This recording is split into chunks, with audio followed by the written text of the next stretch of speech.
Assalamu alaikum everyone. This is me Anis Raza.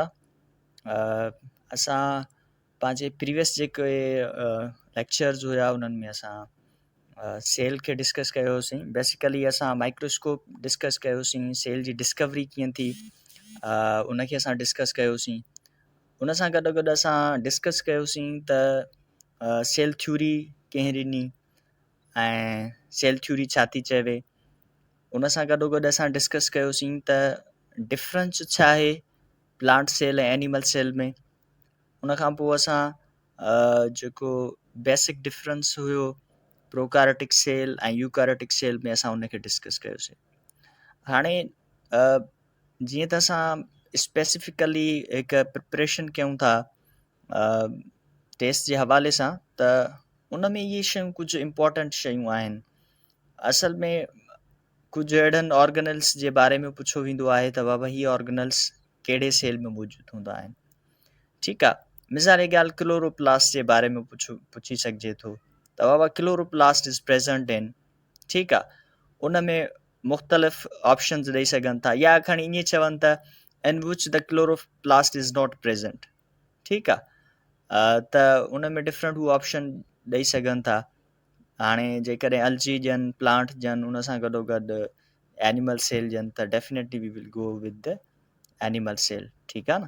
त animal sale में असां चवंदासीं त बाबा क्लोरोप्लास्ट मौजूदु न आहे हूंदो, छो त क्लोरोप्लास्ट जे करे ई उन में क्लोरोफिल मौजूदु आहे, उन जे करे जेको आहे सो फोटोसिंथेसिस जो प्रोसेस थिए थो हिननि.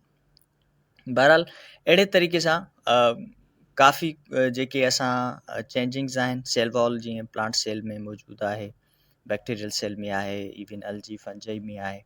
ठीकु आहे, एनिमल सेल में जेको आहे सो न आहे. अहिड़े क़िस्म जा कुझु बेसिक डिफरेंस जेके आहिनि, स्पेशली जेके PhD जी टेस्ट वग़ैरह थिए थी उन में इहे अहिड़े क़िस्म जा क्वेश्चन्स वैलिड थियनि था ऐं हिकिड़ा लॉजिकल थियनि था, त उहे ॾियनि ऐं उहे ॾियनि था. ठीकु आहे, उन सां गॾोगॾु जीअं प्रोकारेटिक ऐं यूकारेटिक सेल खे असां डिस्कस कयोसीं, त प्रोकारेटिक ऐं यूकारेटिक सेल जो जेको बेसिक डिफरेंस आहे उहो इहो आहे त बाबा जेको न्यूक्लियस आहे, या जेकॾहिं असां उनखे प्रॉपर न्यूक्लियस चऊं था त बाबा उहो प्रोकारेटिक में मौजूदु न आहे, यूकारेटिक में उहो मौजूदु आहे. उन सां गॾोगॾु मेम्ब्रेन बाउंड ऑर्गेनल्स जेके आहिनि उहे प्रोकारेटिक में न आहिनि हूंदा ऐं यूकारेटिक में हूंदा आहिनि.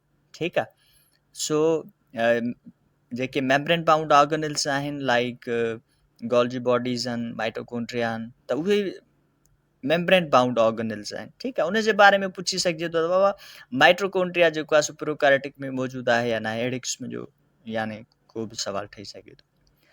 असां चाहियूं था त सेल खे इन डिटेल पढ़ूं, उन जा जेके पार्ट्स आहिनि उहे पढ़ूं, स्पेशली जेके ऑर्गेनल्स आहिनि सेल जा उन्हनि खे असां हिकिड़ो उन जी जेके इम्पोर्टेंट शयूं आहिनि उन्हनि खे असां ज़रूरु डिस्कस कयूं, ऐं इहो इम्पोर्टेंट आहे त इन मां क्वेश्चन्स ठहनि. सो असां चऊं था हाणे सेल ते सेल असां डिस्कस करे आया आहियूं ऐं वेरी कॉमन आहे, तव्हां सभु अवेयर आहियो, इन ते असां घणो टाइम वेस्ट नथा कयूं. त बाबा बेसिक यूनिट आहे लाइफ जो, स्ट्रक्चरल बि आहे ऐं फंक्शनल बि आहे. स्ट्रक्चरल मां मुराद इहा आहे त बाबा जेका स्ट्रक्चर कंहिं बि लिविंग ऑर्गेनिज़म जी आहे उहा सेल जे करे आहे. फंक्शनल मां मुराद इहा आहे त बाबा जेके बि असां फंक्शन्स कयूं था, इवन असां जेको हींअर ॻाल्हाए रहिया आहियूं, ब्रीथ करे रहिया आहियूं, असांजी हर्ट जेको आहे सो वर्क करे थी, असांजो जेको सोचण जो अमल आहे, सॼो जेको बि कुझु कनेक्शन आहे, जेके बि फंक्शन थियनि था उन में बि सेल जो किरदारु आहे. ठीकु आहे. हाणे हीअ असां हिकिड़ो एनिमल सेल ठाहियो आहे, उन जा असां कुझु हिकिड़ा पार्ट्स आहिनि जेके असां ॿुधाया आहिनि. ठीकु आहे, हीअ जेका ॿाहिरिं कवरिंग आहे हिनखे असां सेल मेम्ब्रेन चऊं था. ठीकु आहे, हीअ जेको विच वारो हिसो तव्हां ॾिसो था, हीअ साइटोप्लाज़म आहे, हीअ न्यूक्लियस आहे. ठीकु आहे, उन में माइटोकॉन्ड्रियाज़ मौजूदु आहिनि, गोल्जी बॉडीज़ आहिनि, वैक्यूल्स आहिनि. ठीकु आहे, स्मूथ एंडोप्लाज़मिक रेटिकुलम आहे, रफ एंडोप्लाज़मिक रेटिकुलम आहे. ठीकु आहे, ऐं हीअ जेको अंदरि ॾिसो था न्यूक्लियस जे क्रोमेटिन नेटवर्क हिनखे चऊं था, नेटवर्क वांगुरु हिकिड़ी शइ मौजूदु आहे. ठीकु आहे, सो इहे सॼियूं शयूं असांजूं आहिनि. ऐं उनखां पोइ असां इन्हनि सभिनी शयुनि खे इन्हनि जे बारे में ज़रूरु पढ़ंदासीं. कंहिंजे बारे में का इम्पोर्टेंट पॉइंट हूंदी उनखे बि असां डिस्कस कंदा हलंदासीं. सिंपल इहो असांजी सेल हुयो, सेल जी स्ट्रक्चर हुई. हाणे असां अचूं था त सेल जी जेका ही त थी वियो एनिमल सेल. ठीकु आहे, जंहिंमें असां चऊं था त सेल मेम्ब्रेन त आहे, पर जंहिंखे असां प्लाज़्मा मेम्ब्रेन बि चऊं था, ठीकु आहे न। ऐं उन सां गॾोगॾु जेको एनिमल प्लांट सेल आहे उन में सभ खां ॿाहिरीं जेका बाउंड्री थिए थी उहा सेल वॉल थिए थी। हाणे इहो बि क्वेश्चन ठही सघे थो, ॾिसो थोरी लॉजिक असांखे पाण खे बि इस्तेमालु करणी पवंदी, पाण खां बि कुझु सवाल क्वेश्चन्स करणा पवंदा। त बाबा जेकॾहिं आउटर कवरिंग आहे त उहा एनिमल सेल में सेल मेम्ब्रेन आहे, त प्लांट सेल में छा थींदी, बैक्टीरियल सेल में छा थींदी, त असां चवंदासीं त उहा सेल वाल थींदी, ठीकु आहे न, सेल वाल थींदी प्लांट सेल में उनजी आउटर कवरिंग। सो असां हाणे सभु जेके बि पार्ट्स थियनि था, जहिड़े बि सेल, या प्लांट सेल हुजे या एनिमल सेल, उन्हनि सभिनी खे असां डिस्कस कंदा हलूं था।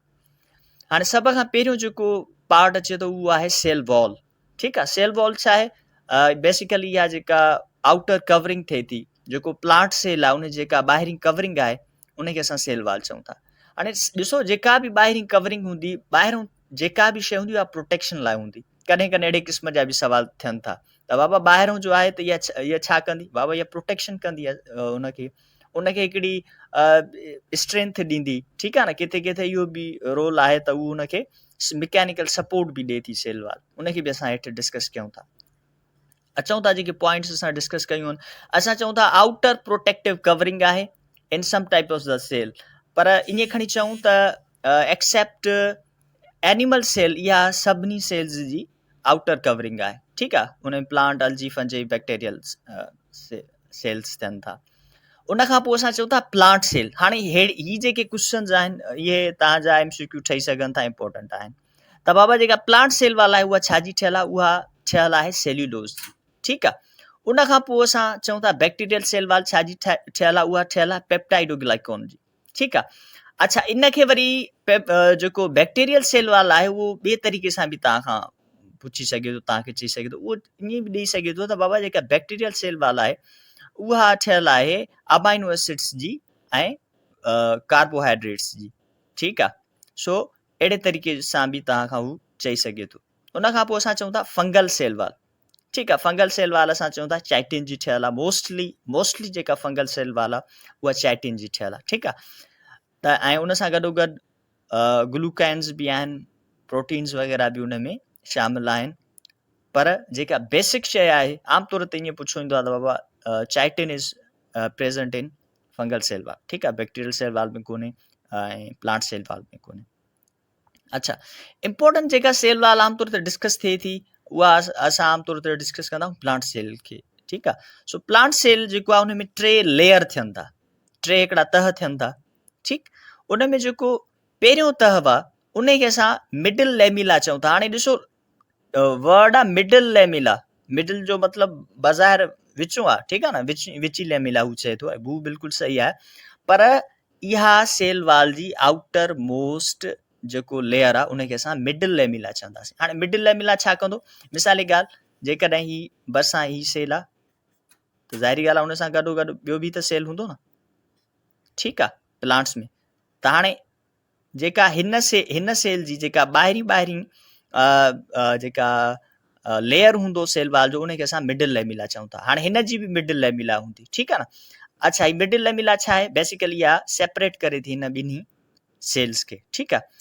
मिडिल लेमिला खां पोइ अच्छा, उहा जेका मिडिल लेमिला उहा ठहियल आहे, उहा मोस्टली पैक्टिन जी ठहियल आहे ऐं सेल्यूलोज जी ठहियल आहे, ठीकु आहे।